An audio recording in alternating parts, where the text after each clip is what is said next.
Hello, welcome to the Learn English Lab. Today, we're embarking on a deep dive into a topic that is, well, profoundly important for every single one of us, no matter where we live or what we do. It's also incredibly valuable if you're looking to build your understanding and ability to discuss a wide range of related issues. We're talking about health and fitness. That's right.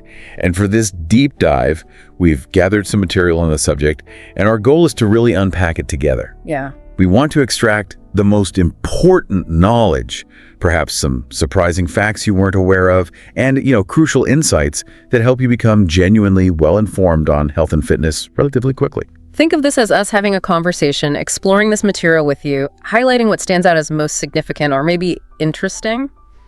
The information touches on so many different aspects of health and fitness, from the absolute basics of individual well-being, right up to major global trends and policies that affect populations worldwide. And understanding all of this content, including the specific vocabulary that comes with it, is fantastic for your capacity to communicate effectively about these topics. It's particularly relevant, for example, if you're working on developing your English skills for something like IELTS, where topics like health are very common. Absolutely. Being able to confidently use terms related to different aspects of health, whether it's discussing, say, a balanced diet, the benefits of exercise, or challenges like mental health stigma, it allows you to express your ideas with much greater clarity and precision.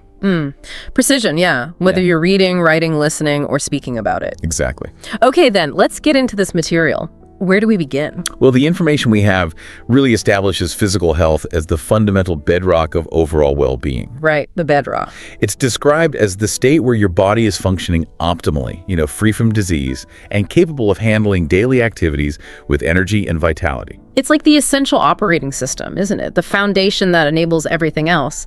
If that physical health isn't robust, it becomes significantly harder to pursue any kind of goal. Definitely. Whether personal, educational, or professional, you just need that energy and resilience that comes from a healthy body. And the material details quite a few specific benefits that underscore just how foundational this is. For instance, it profoundly enhances cardiovascular function. Cardiovascular function, so the heart and circulatory system. Precisely, the health and efficiency of your heart and blood vessels. And the insights provided give us some really tangible outcomes from improving cardiovascular health. We're talking about a reduced risk of serious issues like heart disease, stroke, and high blood pressure. Correct, and the data points shared are quite compelling. Engaging in even a moderate level of aerobic exercise, something like brisk walking, cycling, or swimming. Just normal stuff, yeah. Yeah, for just 150 minutes each week can lead to a noticeable reduction in blood pressure. The sources note this can mean a drop of 5 to 8 millimillo Chico. mmHg, millimeters of mercury. That's the standard unit for measuring blood pressure. Okay, so that's a very specific, measurable improvement from a relatively modest amount of activity. It is. And beyond that, that same level of moderate activity is linked to a substantial cut in the risk of heart disease by a full 30%. 30%. That's a major impact from something that's quite achievable for most people. Really highlights the power of consistent, moderate effort. Exactly. And beyond the heart, physical health is also vital for your musculoskeletal integrity. Okay, musculoskeletal, bones and muscles. Yes, the strength and health of your bones and muscles. Which feels directly related to mobility, doesn't it? Just the ability to move around freely and easily in your daily life without pain or restriction. It is, and it's absolutely crucial for preventing conditions like osteoporosis. Right. Where bones get weaker. Exactly, where bones lose density and become fragile, increasing the risk of fractures. The material points out that engaging in weight-bearing exercises, Like lifting weights or... activities where you work against gravity, like lifting weights, using resistance bands, or even just walking and running, can actively increase bone density year after year. So it's not just about keeping your muscles strong, but reinforcing your actual skeleton. That's right. The data suggests a tangible increase of 1 to 3% annually with consistent weight-bearing activity. It's an active process of building stronger bones. That's quite interesting. And the sources also mention a boost to the immune system. Yes, that's another significant benefit. Regular physical activity seems to enhance your body's natural defenses. It makes you more resilient, improves its ability to fight off infections. So you're potentially getting sick less often? Is that the idea? That's the idea. Studies mentioned suggest that consistent activity might reduce overall infection rates by maybe as much as 30%. 30% again. Wow. Yeah. Furthermore, the research indicates it can even make vaccinations more effective, strengthening your body's response to them. Okay, so when we talk about the value of physical health, we're not just talking in general terms. We can point to specific improvements like enhanced cardiovascular function, stronger musculoskeletal health, increased bone density, and better immune efficacy. Having that specific vocabulary really helps you articulate these clear, measurable benefits, especially, if you're discussing health topics, perhaps in an exam context or just in general conversation. It really does. Now, while the benefits are clear, the material also highlights some significant contemporary challenges to maintaining good physical health. Oh, absolutely. Modern lifestyles present quite a few obstacles. The dramatic rise of sedentary behavior is a huge one. So many jobs now involve sitting at a desk for hours on end. Yep. We spend so much time looking at screens, and the way many of us live, particularly in urban environments, it just doesn't naturally encourage activity, does it? It really doesn't. And this sedentary behavior, according to the information, is directly contributing to major health issues globally. It's linked to the increase in obesity, the prevalence of type 2 diabetes, and cardiovascular diseases. The scale of the problem worldwide is, frankly, quite striking. The numbers presented are hard to ignore. The World Health Organization reports that a staggering 1.9 billion adults globally are overweight. 1.9 billion. And 650 million are classified as obese. But what really jumps out is the trend. That obese figure has actually tripled since 1975. Tripled. That's a profound shift in global health demographics in just a few decades. It really is. And urbanization itself plays a complex role here. Rapid city growth often means less readily available, safe green space or infrastructure for physical activity. Right, fewer parks, maybe sidewalks aren't great. Exactly. Less access to recreational facilities. And on top of that, urban life often means greater reliance on readily available but often highly processed foods. So the environment we live in can actively make it harder to make healthy choices. It's not just about individual willpower, is it? Not at all. The material also draws an important distinction when looking at health burdens across different parts of the world. In many lower-income nations, persistent infectious diseases like tuberculosis and malaria remain major health concerns. The sources note, for example, 10 million new TB cases reported in 2023. Wow. Often linked back to inadequate healthcare infrastructure. So while affluent nations might have largely controlled many infectious diseases, that's certainly not the global reality. Precisely. In more affluent countries, the primary health challenge has shifted significantly towards non-communicable diseases, often referred to as NCDs. NCDs, non-communicable, meaning they don't spread person to person. Correct. These are conditions like cancer, heart disease, diabetes, and chronic respiratory diseases. And the data highlights just how dominant NCDs are in higher income settings. They now account for a substantial majority of deaths, around 70% in high-income countries. That contrast is stark, and it fundamentally changes the focus of public health efforts and healthcare systems in different regions. Understanding these global patterns and being able to use terms like sedentary behavior, non-communicable diseases, or healthcare infrastructure is really essential for discussing potential solutions.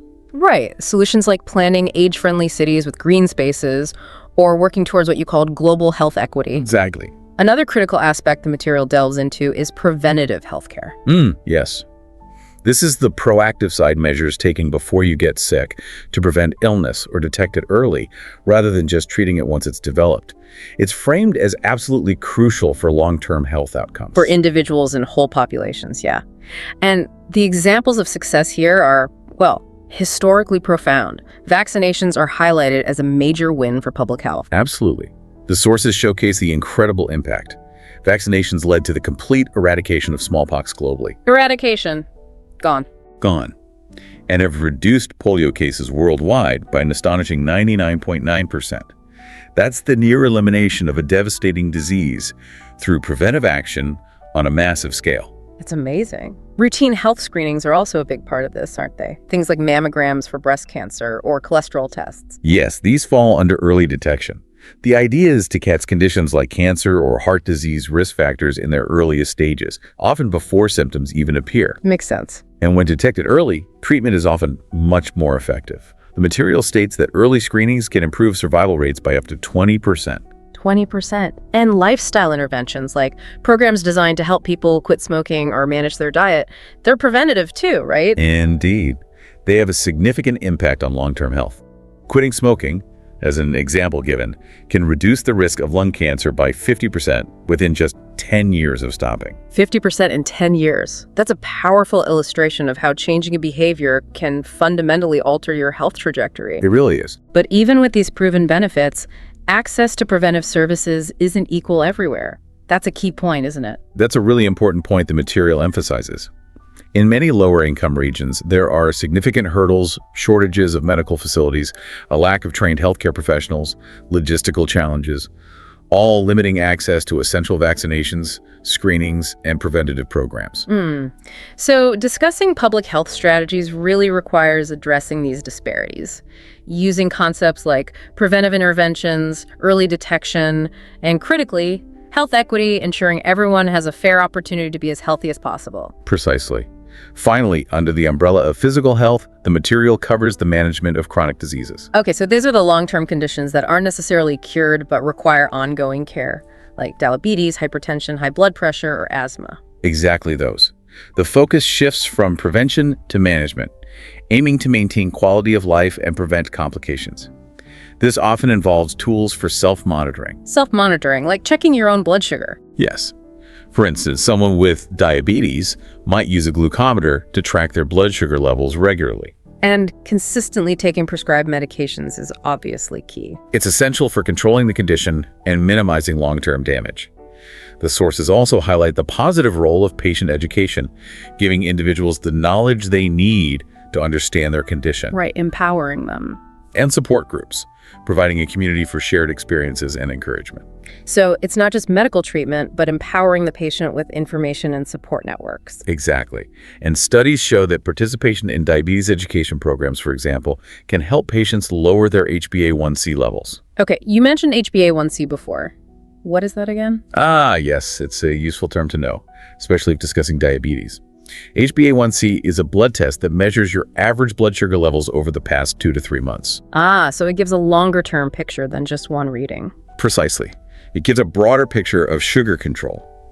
The material notes that diabetes education programs have helped patients lower this specific measure by about 0.8%. Okay, 0.8%. That sounds like a significant drop in that context, but managing these conditions also faces hurdles. Yes, the material points out that high treatment costs can be a significant financial burden for many, even in wealthier countries. And restricted healthcare access, especially in rural areas, makes getting consistent, ongoing care challenging. So terms like chronic disease management, self-monitoring, and medication adherence are really central to discussions about healthcare systems and patient care, particularly when considering issues of access and affordability. Very useful vocabulary there. Moving on, the material dedicates a significant section to nutrition, which it frames as the essential fuel for optimal performance. Fuel, yeah. And that makes perfect sense. Your body needs energy and nutrients for literally everything it does, from, running a marathon to thinking clearly to regulating your emotions. Exactly. Nutrition isn't just about avoiding illness. It's about powering your entire system. The information breaks down the core principles of a balanced diet, emphasizing that it's about getting the right components in the right proportions. These components are carbohydrates, proteins, fats, vitamins, and minerals. Right, the macronutrients and micronutrients. And it gives us examples of where to find these vital components in food. Complex carbohydrates. Yeah, from whole grains like oats, brown rice, or quinoa. They provide sustained energy, avoiding those sharp energy spikes and crashes you get from simple sugars. Right, and proteins. Lean meats, fish, eggs, legumes, tofu. Crucial for building and repairing tissues, muscles, and supporting immune function. Then healthy fats from sources like olive oil, avocados, nuts, seeds, and fatty fish. They aren't just energy. They're vital for brain health, hormone regulation, and absorbing certain vitamins. Hormone regulation, interesting connection. And then fruits and vegetables packed with micronutrients. Yeah, those are the vitamins and minerals, tiny substances needed in smaller amounts, but absolutely essential for countless bodily processes, like vitamin C for immunity or potassium for heart function. The material even provides a concrete recommendation from the World Health Organization on this: consuming 400 grams of fruits and vegetables daily. That's supposed to help reduce the risk of non-communicable diseases by 25%. That's a clear target we can aim for. It is. So understanding the role of complex carbohydrates, micronutrients, how hormone regulation is influenced by diet, and the concept of sustained energy are all really useful terms when discussing healthy eating habits and public health guidelines around food. Definitely.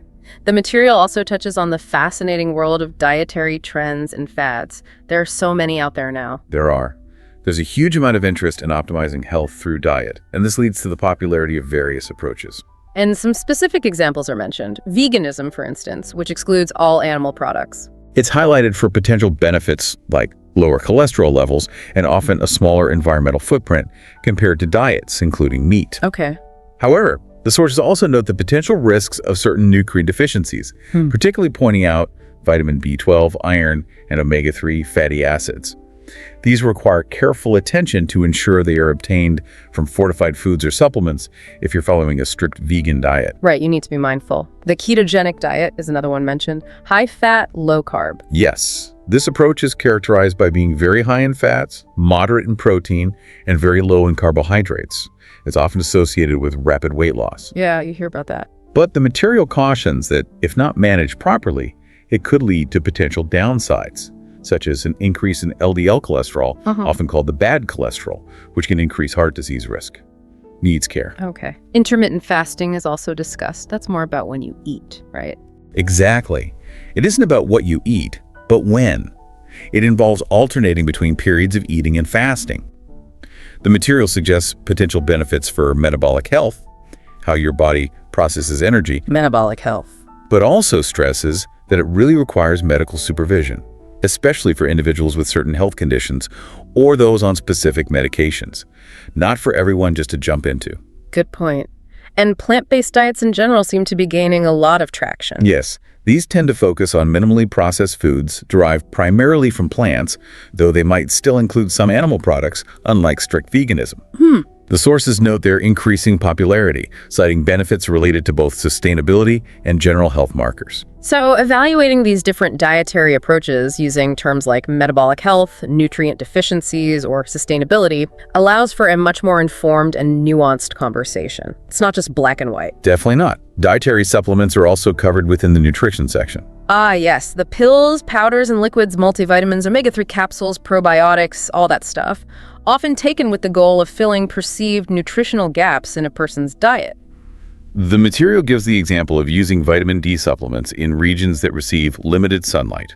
This is a common strategy to help prevent deficiencies that can contribute to conditions like osteoporosis. Sensible in that case. But there's a clear note of caution included, isn't there? Absolutely. The sources warn against becoming overly reliant on supplements. They note that taking too much of certain vitamins or minerals can actually lead to toxicity.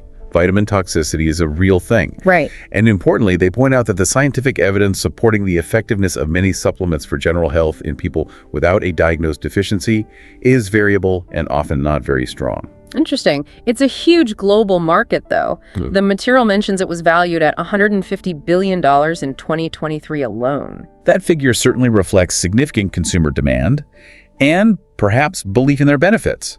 But it also underscores the regulatory challenges in such a vast and often lightly regulated market. So, discussing supplement use requires navigating this complex area, understanding the demand, the potential targeted benefits for specific deficiencies, but also the crucial questions around evidence, over-reliance, and those regulatory challenges. Important vocabulary again. And we also need to consider global nutrition challenges, as outlined in the material.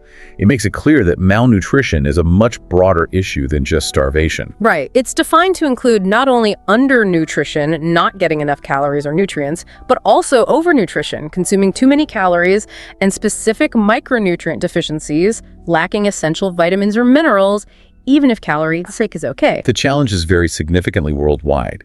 In many lower-income countries, issues like childhood stunting are prevalent. Stunting, meaning impaired growth. Yes, exactly. The material mentions 149 million children are affected, meaning their growth is impaired due to chronic undernutrition. And widespread vitamin A deficiency affects 340 million children, increasing their risk of infections and blindness. Huge numbers. Devastating. Meanwhile, in higher income nations, the major issue is often overconsumption, particularly of processed foods high in sugar, unhealthy fats, and salt. Exactly. This dietary pattern is a primary driver of the global obesity and diabetes epidemic. The sources state that 422 million adults worldwide have been diagnosed with diabetes. 422 million. And food insecurity, the lack of consistent access to enough affordable, nutritious food, remains a massive global problem, often made worse by things like climate change and conflict. The FAO, the Food and Agriculture Organization of the UN, reports that 2.4 billion people are affected by food insecurity. That's a staggering proportion of the global population struggling to simply access enough food. So when we discuss potential solutions to these layered global issues, being able to use specific vocabulary like stunting, food insecurity, micronutrient deficiencies, or discussing strategies like agricultural innovation or food subsidies is crucial for clarity. Definitely.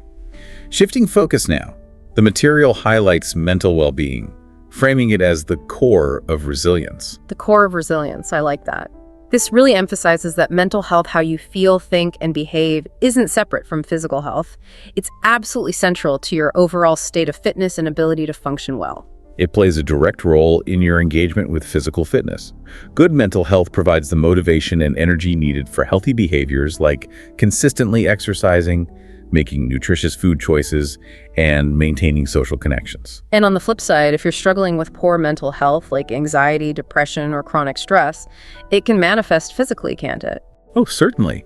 Leading to lethargy, making it harder to stick to healthy routines, pushing you towards unhealthy comfort foods, or maybe increasing the likelihood of substance misuse. It's all connected. So what techniques for improvement are mentioned? Well, mindfulness practices are highlighted as particularly effective. Mindfulness, like meditation, yoga, maybe journaling. Exactly, activities like that.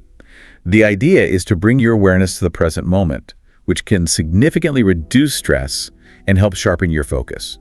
And there's data on this. Yes, so sources offer some interesting data here. A 2023 study found that even just 15 minutes of daily meditation could noticeably lower cortisol levels, that's the body's primary stress hormone, by 25%. 25%, that's a clear physiological impact from a mental practice. Impressive. Cognitive behavioral therapy, often called CBT, is also mentioned as a powerful tool. Right, CBT, that's a type of therapy.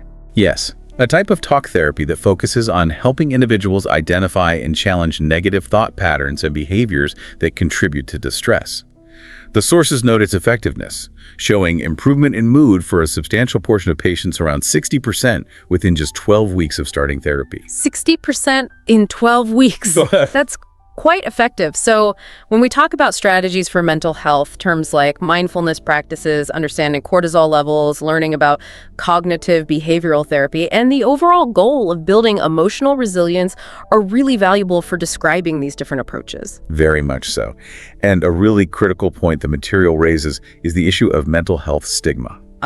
Stigma. This is a significant barrier in many cultures worldwide, isn't it? It refers to those negative attitudes or discrimination against people with mental health conditions. It makes individuals hesitant or unwilling to talk about their struggles or seek the help they desperately need. It really does. The sources mention that in some societies, showing emotional vulnerability can be perceived negatively, perhaps even seen as a weakness, which can be particularly challenging for men due to societal expectations. So what are some of the strategies discussed for reducing this stigma? How do we fight it? Public awareness campaigns are crucial. The material highlights initiatives like Australia's Are You OK campaign. Yeah, I've heard of that. Which encourages people to simply ask their friends and family if they're okay, as a way to open up conversations about mental health. School-based education is also key, normalizing discussions from a young age. And, importantly, ensuring counseling services are easily accessible and affordable helps remove practical barriers once someone decides to seek help. Accessible counseling is vital. And the sheer scale of mental health issues globally really underscores the urgency of tackling this stigma. It does. The World Health Organization estimates that 1 in 8 people worldwide experiences a mental health disorder. 1 in 8. That number is vast, and reminds us that these aren't isolated cases, but a significant public health challenge that requires open discussion and support. So being able to discuss issues using terms like mental health stigma public awareness campaigns, and the importance of accessible counseling is vital for advocating for better support and understanding globally. Essential vocabulary for social change, really. Agreed. Stress management techniques are also explored in detail. Because chronic stress that is prolonged and consistently high, isn't just a feeling. It has serious physical and mental health consequences, right? Absolutely. It causes the body to constantly release stress hormones like cortisol at elevated levels, which over time increases the risk of conditions like hypertension, depression, and a weakened immune system. The sources list several techniques to help mitigate this impact. Techniques that help calm the nervous system, like deep breathing exercises, progressive muscle relaxation, and mindfulness meditation. Yes, those kinds of calming techniques. And also more practical organizational approaches like effective time management, learning to prioritize tasks, and setting clear boundaries in personal and professional life to prevent overload. Setting boundaries, that's a big one. Social support is also highlighted as a powerful stress reducer. It is. Regular interaction with friends, family, or support groups provides a buffer against stress and can actively reduce stress-related health risks. A 2024 study found that having strong social support reduced stress-related health risks by 15%. 15%. And we're increasingly seeing workplaces recognizing this, offering wellness programs. That's right. There's a growing trend of workplace wellness programs that include components like stress management workshops, mindfulness training sessions, or promoting flexible work arrangements to help employees cope. So understanding these varied techniques for managing stress and using vocabulary like chronic stress, progressive muscle relaxation, time management, and workplace wellness is really helpful for discussing strategies to navigate modern pressures. Very useful.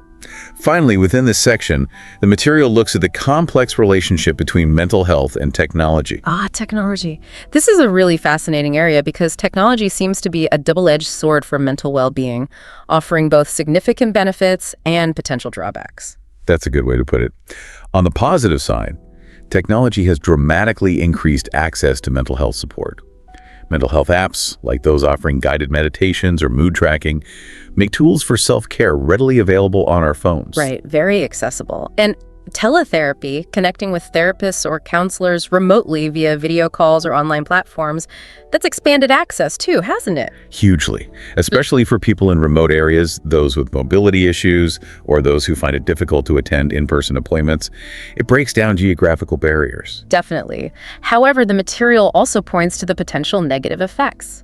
Excessive screen time, especially late at night, can disrupt sleep and contribute to increased anxiety. And there's specific data mentioned about the impact of social media overuse, particularly on younger generations.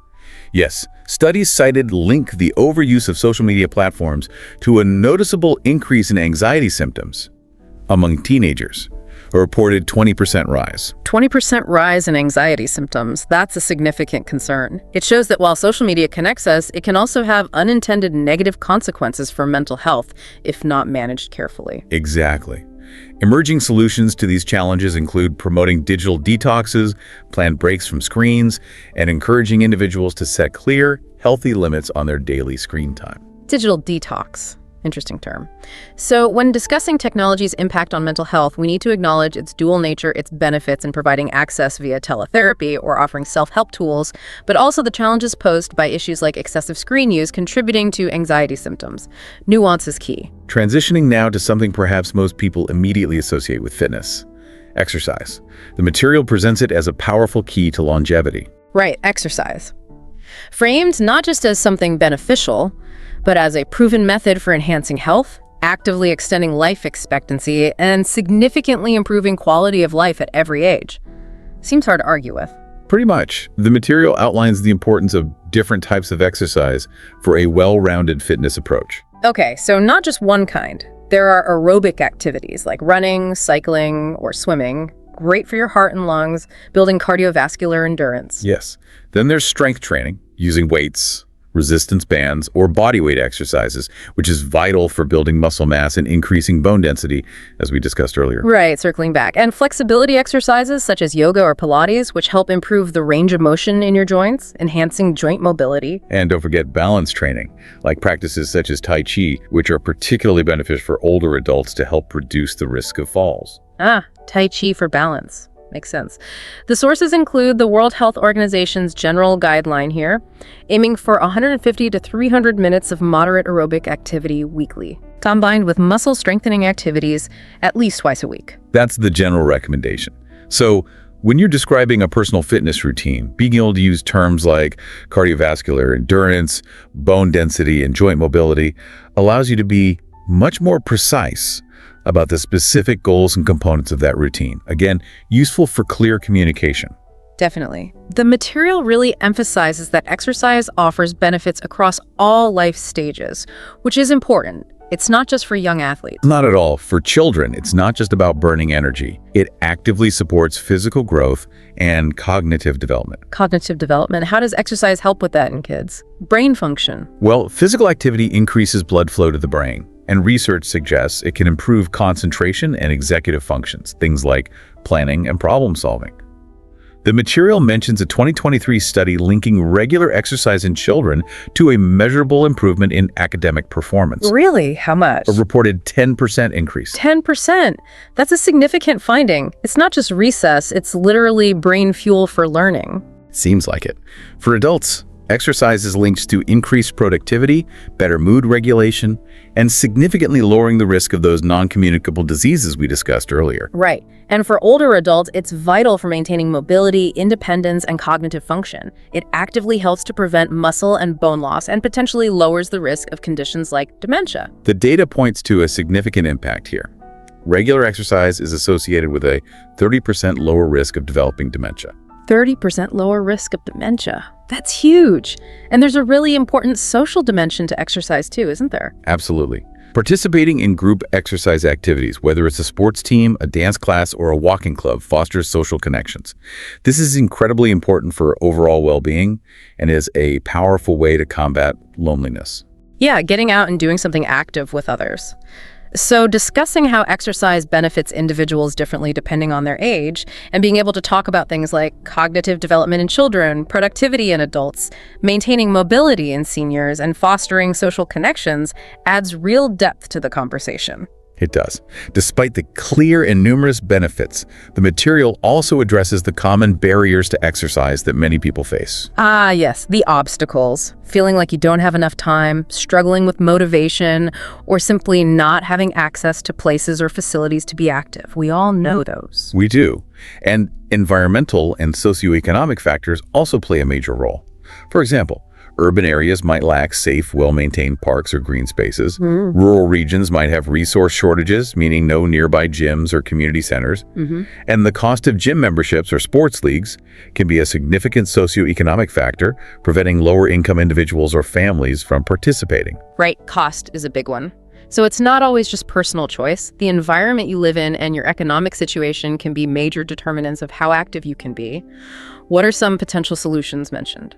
The sources highlight initiatives like developing free community fitness programs, organizing group walks, or outdoor exercise classes in public spaces, encouraging workplaces to provide on-site gyms or promote physical activity breaks, and the growth of online platforms has been significant. The online workout platforms saw a huge surge, didn't they? Especially recently. They did.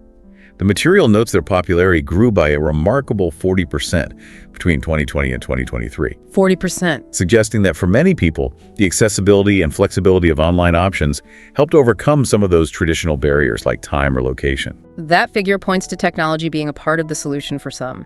So when discussing policies or initiatives to encourage more physical activity, understanding and addressing socioeconomic factors and promoting options like community fitness and online platforms is key. Definitely. The material also explores alternative fitness approaches, acknowledging that one size doesn't fit all when it comes to exercise. Right. Finding different methods that appeal to diverse interests and needs. Makes sense. Precisely. Examples include high-intensity interval training, often called HIUA. This involves short bursts of very intense exercise followed by brief recovery periods. It's highlighted as being time efficient for achieving fitness gains. HIIT, yeah. Get a lot done quickly. What else? Dance-based workouts, like Zumba or other forms of dance fitness, which combine cardiovascular activity with fun and often social interaction. Good combo. And outdoor adventure sports like rock climbing, hiking, or kayaking, which not only provide physical exercise, but can also enhance mental resilience and connect people with nature. Mental resilience through physical challenge. Interesting. These different methods are valuable because they broaden the accessibility of exercise and make it more appealing to a wider range of people who might not enjoy traditional gym workouts or team sports. Exactly. And being able to discuss these alternatives using terms like high-intensity interval training, cardiovascular activity, and mental resilience allows you to describe the specific benefits they offer. Moving now towards wrapping up the individual aspects of health, the material looks at lifestyle habits, presenting them as fundamental to building a healthy foundation. Right. This section emphasizes that our daily routines and ongoing choices, beyond just diet and exercise, have a profound and cumulative influence on our health over time. This includes things like sleep patterns, how effectively we manage stress, the strength of our social connections, and finding a balance between work and personal life. The importance of sleep is highlighted right at the beginning of this section, something many of us struggle with. Indeed. The sources stress that getting enough sleep, typically recommended as 7 to 9 hours per night for adults, is absolutely vital. It's the time when your body repairs itself physically, consolidates memories, and processes information, supporting cognitive function. Cognitive function again. Sleep helps the brain. Yes, and it helps regulate emotions, contributing to emotional stability. And not getting enough sleep deprivation, comes with significant risks. It does. Chronic sleep deprivation is linked to an increased risk of several serious health problems, including obesity, type 2 diabetes, and hypertension. A 2024 study found that chronic lack of sufficient sleep was associated with a notable 20% higher risk of heart disease. 20% higher risk of heart disease from poor sleep? Wow. The material mentions practices to improve sleep quality, often referred to as sleep hygiene. What does that involve? Well, it involves establishing consistent habits. Things like trying to go to bed and wake up around the same time each day, even on weekends. Avoiding screens emitting blue light close to bedtime. Creating a dark, quiet, cool sleep environment. Basic stuff, but effective. Right, the basics. And emerging tools like smart mattresses and sleep tracking apps are also mentioned as ways people are monitoring and trying to improve their sleep. They are, yeah. Technology creeping in there too. So, when discussing the vital role of sleep and strategies to get better rest, terms like sleep deprivation, cognitive function, emotional stability, and sleep hygiene are key pieces of vocabulary. Got it. The significance of social connections and community is also covered as a critical lifestyle habit. This is huge. Having strong relationships and feeling connected to others is shown to have tangible benefits for both mental and physical health. And the flip side is concerning. Loneliness and social isolation are identified as significant health risks, associated with increased inflammation, weakened immune response, and worryingly, an increased risk of premature mortality. Premature mortality. Dying earlier just from being lonely. Essentially, yes. There's a specific statistic on that really stands out, isn't there? Yes, a 2024 meta-analysis reviewed multiple studies and found that loneliness increases the risk of premature mortality by a significant 26%. 26%. That highlights just how vital social connection is for simply staying alive and healthy. It's not just a nice to have. Absolutely not. Fostering belonging isn't just nice, it's a fundamental health strategy. So how can people build these connections? Well, the material suggests actively participating in community activities, joining clubs, volunteering, taking group fitness classes, or getting involved in local cultural events, anything that gets you interacting. It also notes that virtual communities, like online forums or social media groups focused on shared interests, can provide a sense of support and connection, although the depth might differ from in-person interactions. Right, maybe not quite the same. So understanding why social connections and active participation in community activities are fundamental aspects of health and how loneliness contributes to premature mortality is essential vocabulary for discussing public health and social well-being. Work-life balance is another crucial lifestyle habit examined, the eternal struggle. Tell me about it. The problem here is often overwork and chronic stress in the workplace, which can lead to burnout. Burnout, more than just feeling tired, right? Oh yeah, it's described as a state of emotional, physical, and mental exhaustion, often accompanied by cynicism and reduced productivity. The sources suggest strategies to promote better balance and prevent burnout. Okay, like what?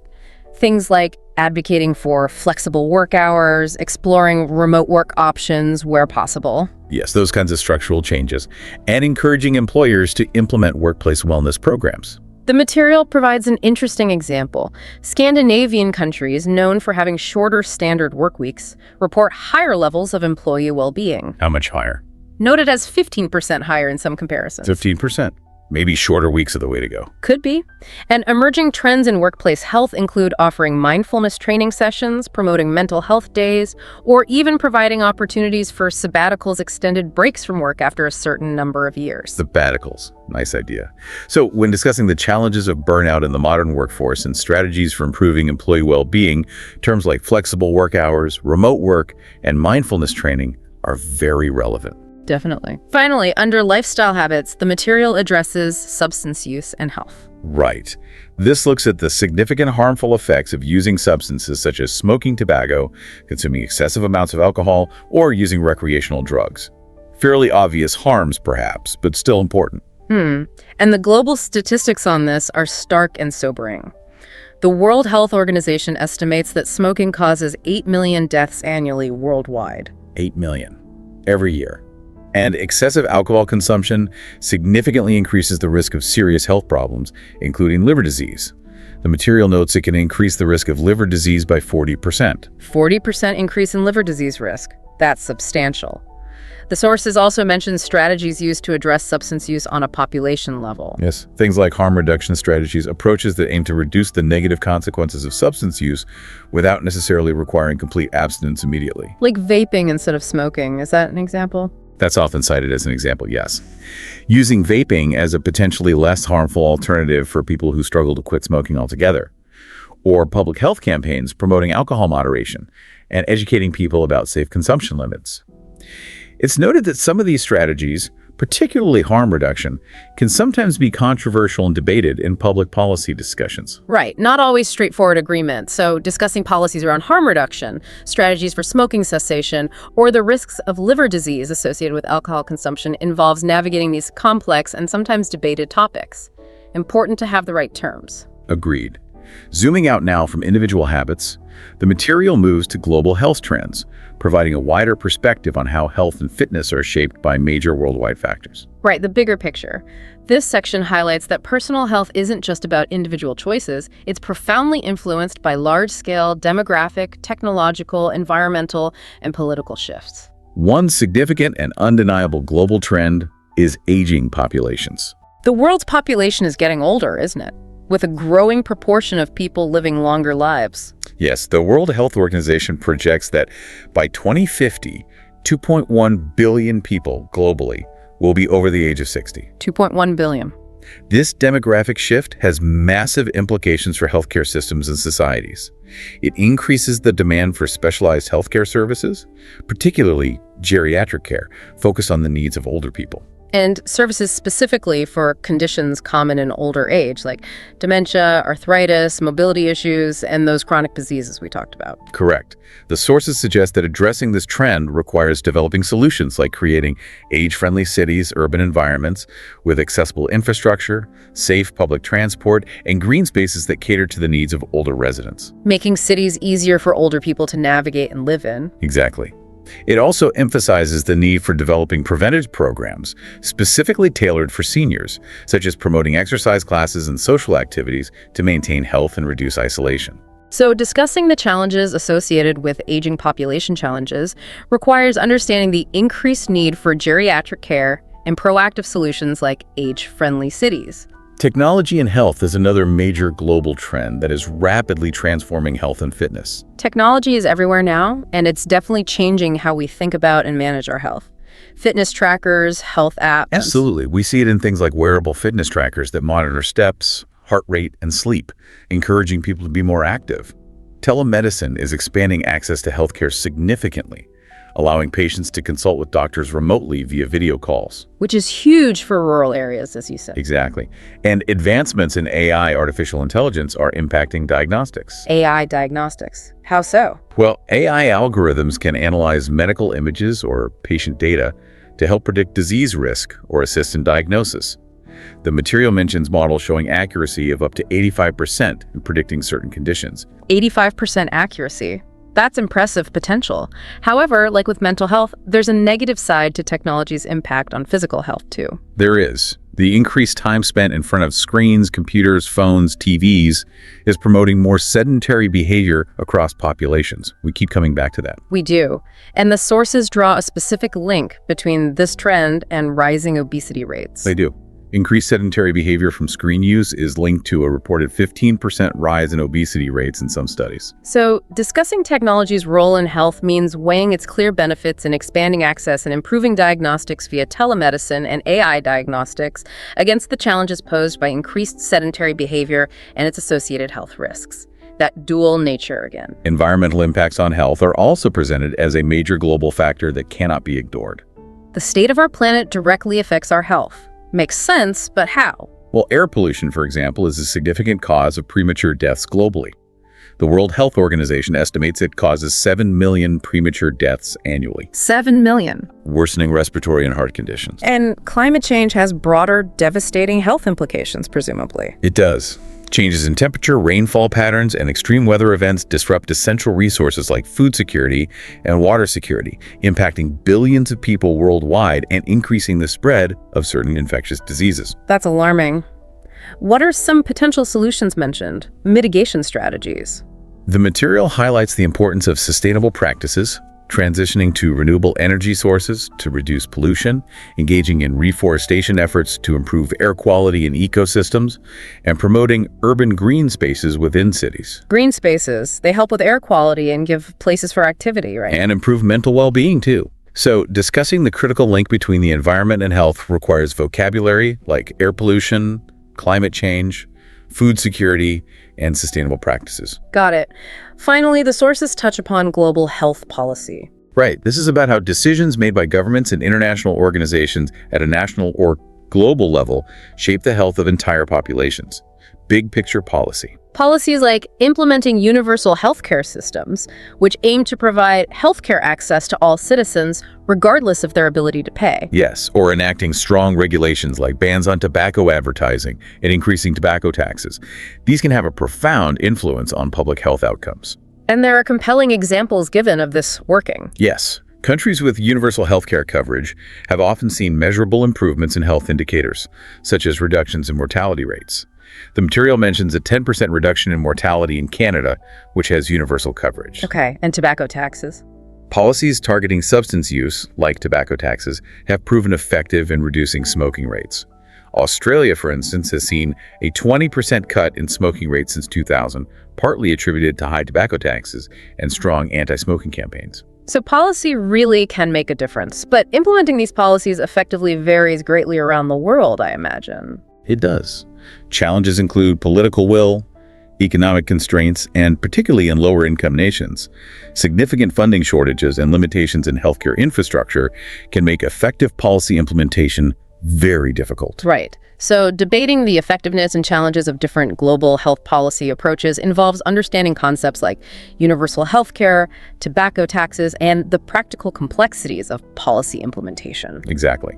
So to bring everything together, the material emphasizes that understanding health and fitness isn't just about focusing on your personal well-being, though that's obviously important. It serves as a crucial lens through which you can understand and discuss a vast array of complex global issues. Yeah, like poverty, inequality, environmental challenges, technological advancements. It connects to so much. It really does. Absolutely. It's about gaining the necessary vocabulary and the conceptual framework to really engage with this universally important subject. The specific terms we've explored throughout this deep dive: cardiovascular function, non-communicable diseases, mental health stigma, sedentary behavior, fuel insecurity, telemedicine, climate change. These are not just academic terms, they are powerful tools. Tools for articulating complex ideas. Yeah, for understanding reports and discussions on global issues and engaging in meaningful conversations about health and its many interconnected factors.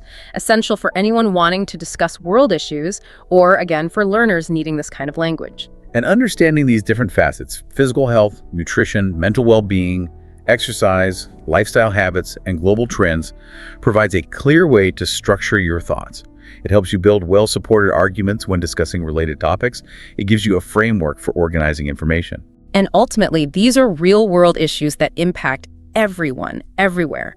Having this knowledge, drawn from the material we've looked at, provides you with a really valuable perspective on yourself, your community, and the world. It equips you to understand not just how to potentially improve your own health, but also to understand and discuss the significant health challenges and opportunities facing communities and populations around the globe. So we've journeyed from the fundamental building blocks of individual physical well-being, explored the fuel provided by nutrition, understood the strength that comes from mental resilience, delved into the power of exercise, examined the profound impact of daily lifestyle habits, and expanded our view to encompass the broader global trends and policies shaping health worldwide. It's quite a landscape. It is indeed a complex, interconnected, and deeply important topic. It truly is. And it leaves us with a lot to consider, doesn't it? Maybe a final thought. Given the increasing influence of global factors like technology and environmental change, how much will our personal health and fitness in the future depend solely on individual choices versus the collective actions and policies of societies and governments? Where do you see that balance shifting? That's a really potent question, and one that will likely become even more central in the coming years, I suspect. Food for thought. We hope this deep dive into health and fitness has been valuable for you, providing you with insights and vocabulary to think and talk about this vital subject more effectively. Thank you for joining us on this exploration. Like, share, and subscribe to this YouTube channel.